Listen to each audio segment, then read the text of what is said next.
Suddenly, on the sonar screen was the shape of a giant shark. You see the fin, the face, and for a moment there, everybody on that ship just froze. Have you ever looked at a great white shark and wondered what, if anything, could actually overpower it? That question became a lot more disturbing after divers filming off Guadalupe Island noticed something unusual on a 15-foot female great white. As the shark glided past their cage, one diver spotted a strange scar wrapped around her chest. It wasn't jagged or random. It formed a remarkably clean, circular bite. And then came the detail that stunned everyone. The bite appeared to be wider than the shark's own head. Before we reveal what could have made a bite this enormous, hit like and subscribe, because the evidence we're about to examine raises some seriously strange questions. A predator capable of leaving a mark that size would need enormous jaws, yet nothing officially catalogued in the Pacific is known to produce a bite of those dimensions. So, what happened to this great white? Could another massive shark be responsible? Could the wound have a completely different explanation? Or are we looking at evidence of a predator scientists haven't properly identified? Whatever the answer, the scar tells us one thing. Something powerful enough to bite an adult great white left its mark and disappeared. A scar that should not exist. Isla Guadalupe sits about 130 miles off the coast of Baja California, a lonely volcanic island surrounded by cold, deep water that drops into shadow almost immediately. For people who love the ocean, this is one of the best spots on Earth to film great whites in their natural home. The sharks arrive every season because the island is basically a dinner plate stacked with elephant seals and sea lions. Solmar runs expeditions here year after year, and Marin Olsen has done more than 40 cage dives at this exact site. She knows what a normal great white looks like. This one was not normal. The female was large, easily 15 feet from nose to tail.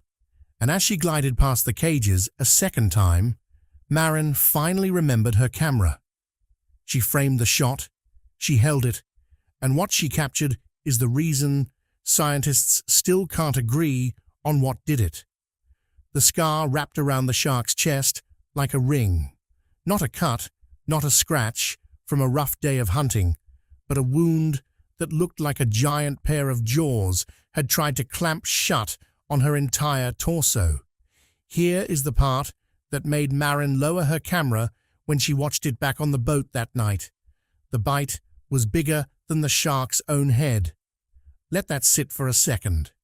A 15-foot apex predator. And the mouth that grabbed her could have fit her skull inside, with room to spare. Marin measured it frame by frame on the boat's editing laptop and came up with a diameter of roughly 42 inches. The shark's head, from snout to gill slits, was about 34. She ran the measurement 3 times because she didn't trust the first result, then the second, then the third. Captain Hugo Valdez was running the boat that week, 20 years on Guadalupe waters, and when Marin played the clip for him in the galley, he watched it twice without saying anything. The second pass, he leaned closer to the screen. He paused the playback on the clearest frame. Then he told her what every captain in these waters has been trained to say when something doesn't add up. Log it, send it to the scientists, do not post it until they call you back. He asked her how close she had been when she shot it. 15 feet, maybe 20. He didn't say anything to that either. 3 of the 6 cage divers on that trip did not get back in the water the next morning. 2 of them cited equipment issues. The third just said she wasn't ready. Great whites are built like tanks. They've been around for millions of years, and they've spent every one of those years becoming the perfect hunter. A female can grow to 20 feet long, music, and weigh more than 4,000 pounds. Their skin is covered in tiny tooth-like scales called dermal denticles, which makes their hide as rough as sandpaper, music, and nearly impossible to penetrate. A diver who brushes against a great white accidentally comes out bleeding.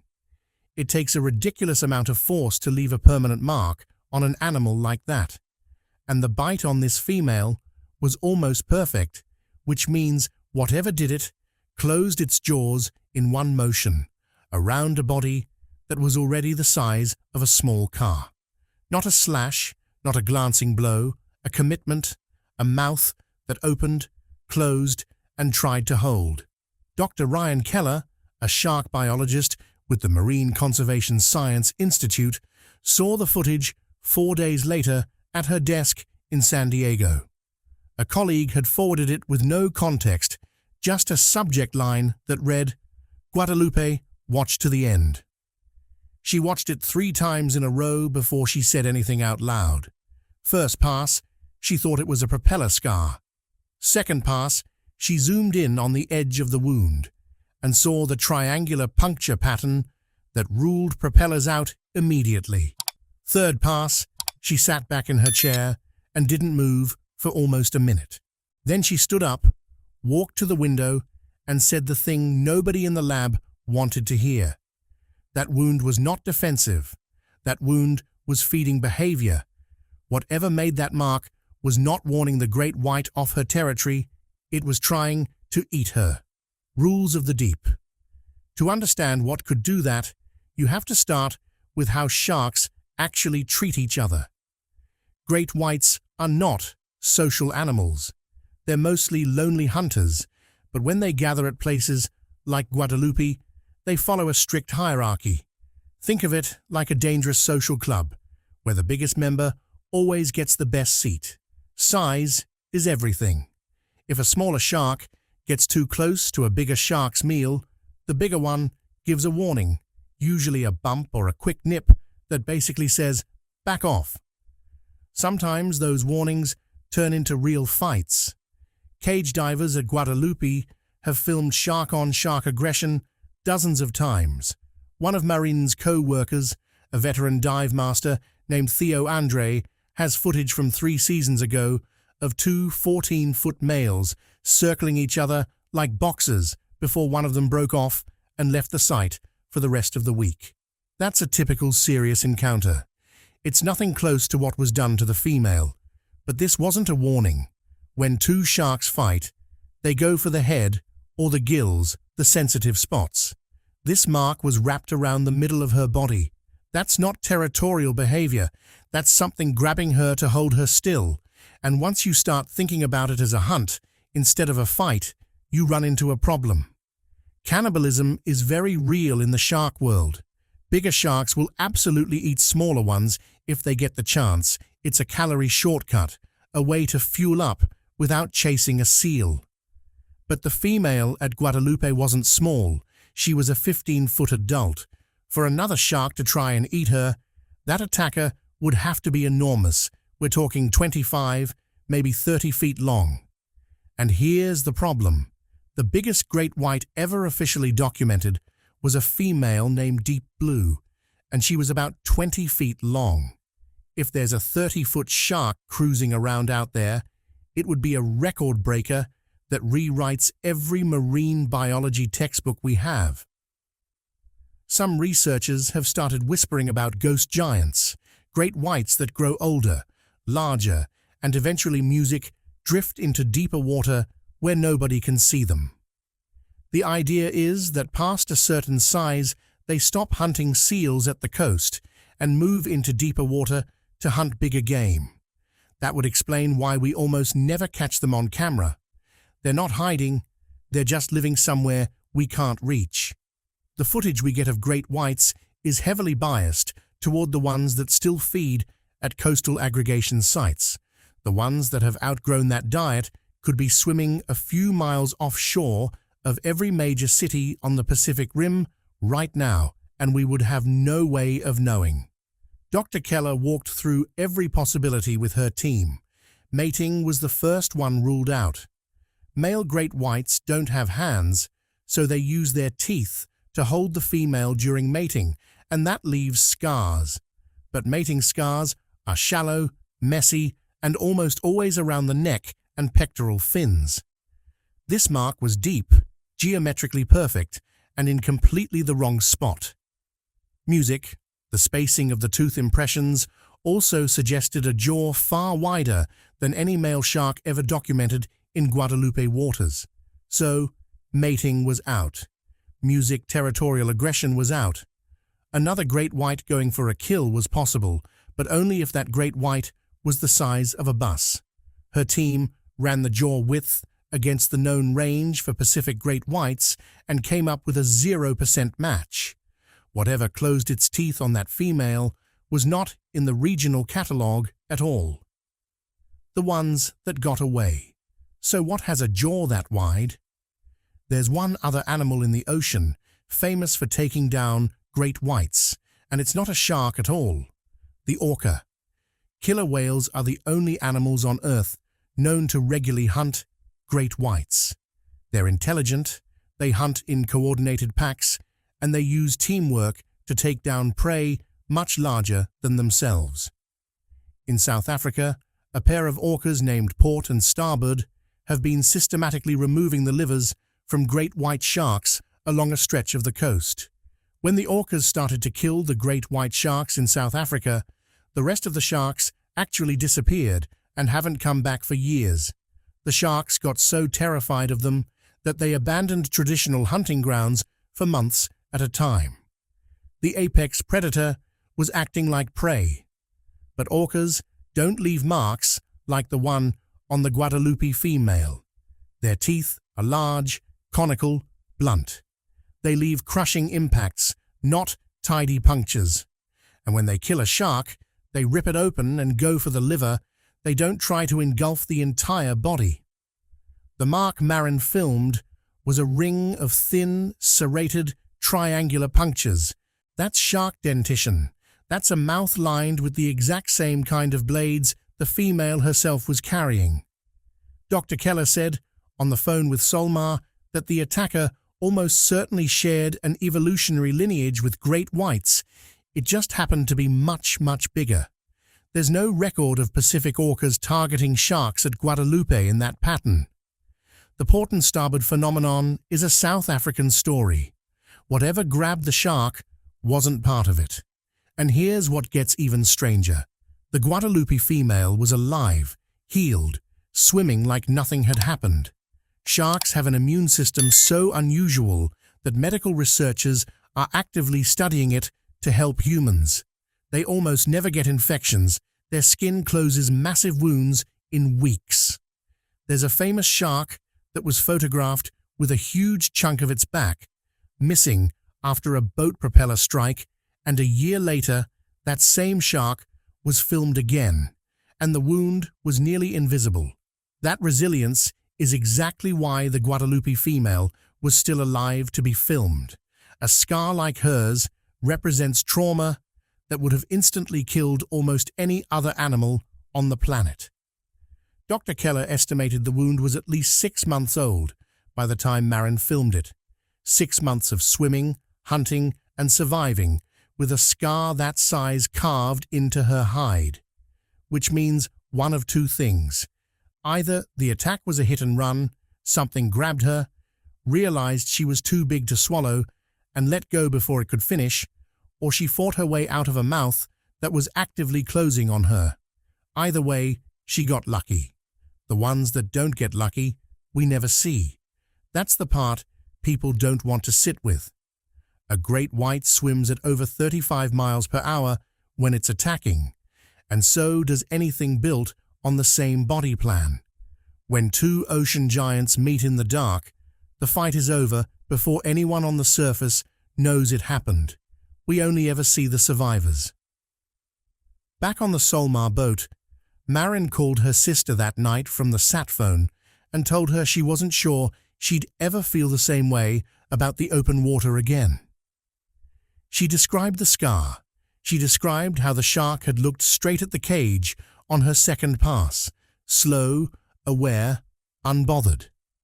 Her sister asked if she was going back in the next day. Marin said she didn't know. Captain Valdez sent the raw file to 3 different marine institutes before breakfast the next morning. The footage started circulating in private research channels before anyone outside that circle knew it existed. And then, when Dr. Keller dug into the archive looking for precedents, she found one. An incident from 2014 that most people have already forgotten about, but that nobody in her field actually has.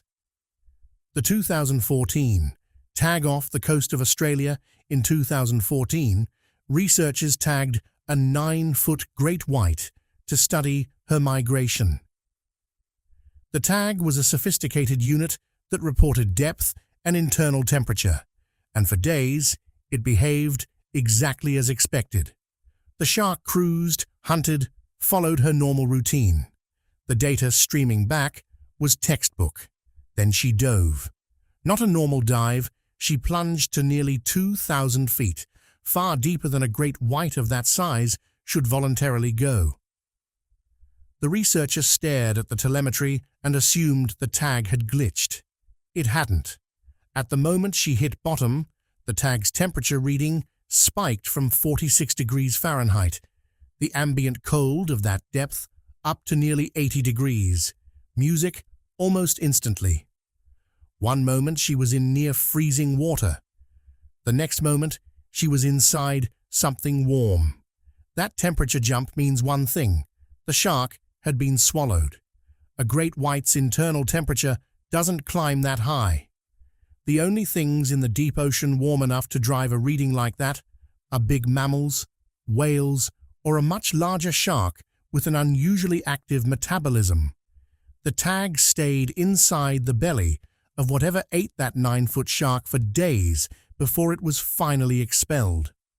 When it eventually washed up on a beach, researchers stared at the data and came to the same realization that Dr. Keller came to music when she saw the Guadalupe footage. Something down there is eating things that should be apex predators. Something that can overtake a 9-foot great white in its own preferred column of water.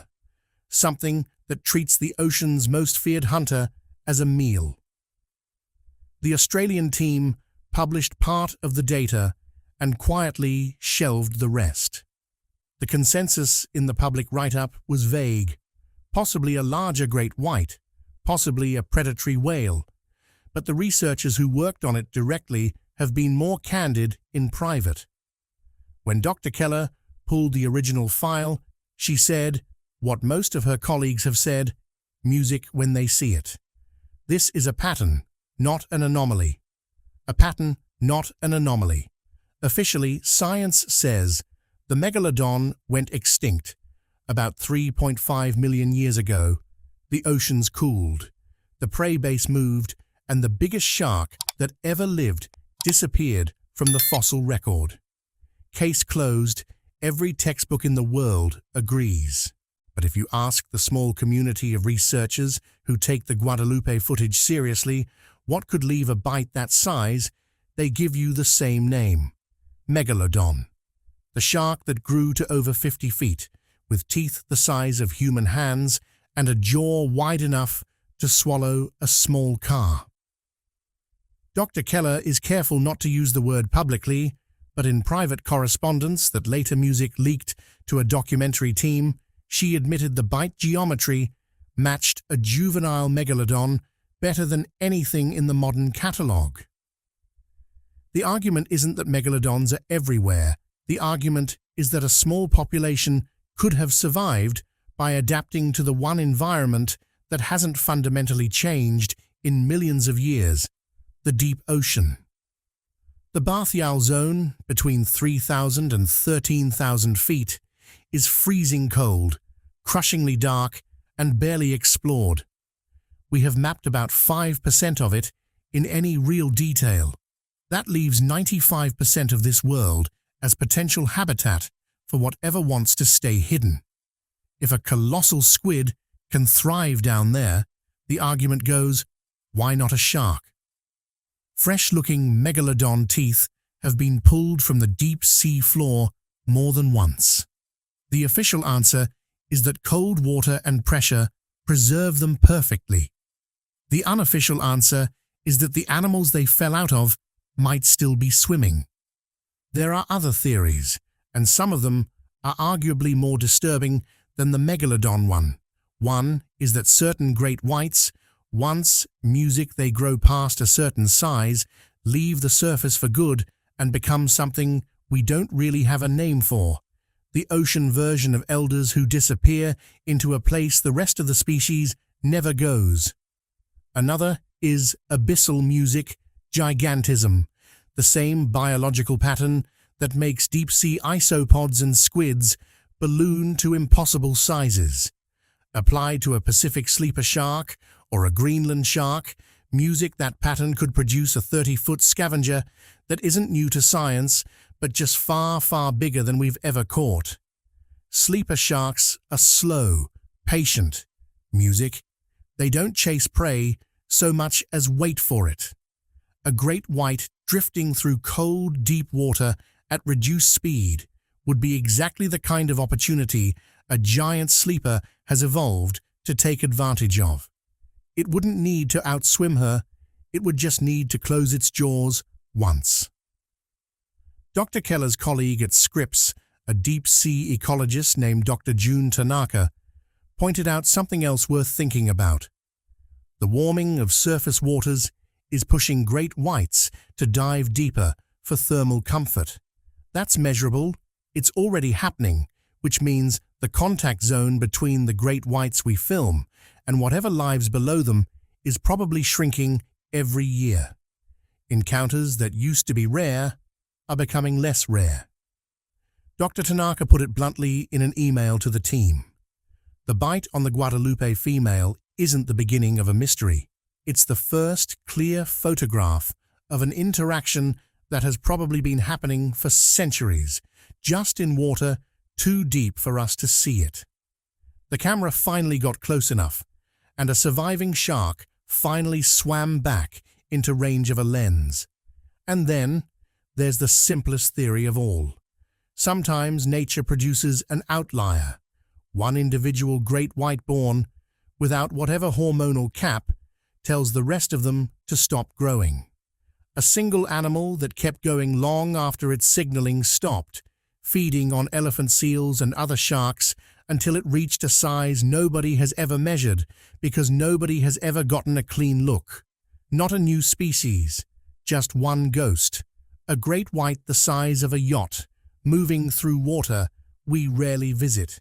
If that one animal exists, every time we put a camera in the water at Guadalupe, we're hoping and terrified it will cross the frame.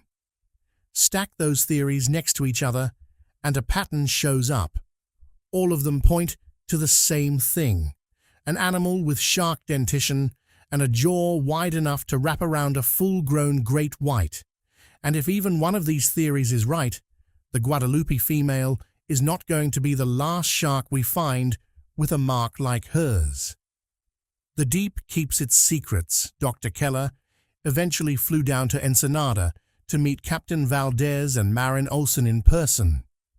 She watched the original raw footage on Maren's laptop, frame by frame, for nearly an hour. She asked Maren to walk her through the dive minute by minute, how far away the shark was on the first pass, how the light moved, whether the female had reacted to the cage or ignored it. When she was done, Maren asked her the question everyone asks eventually: what was it? Dr. Keller took a long time to answer. Then she said she didn't know, and she was a scientist, so that was the only honest answer she could give. But she said something else too, something Maren repeated later in an interview. She said, "We've been treating the ocean like a place we finished mapping. We haven't. We've barely started." Maren Olsen still dives at Guadalupe.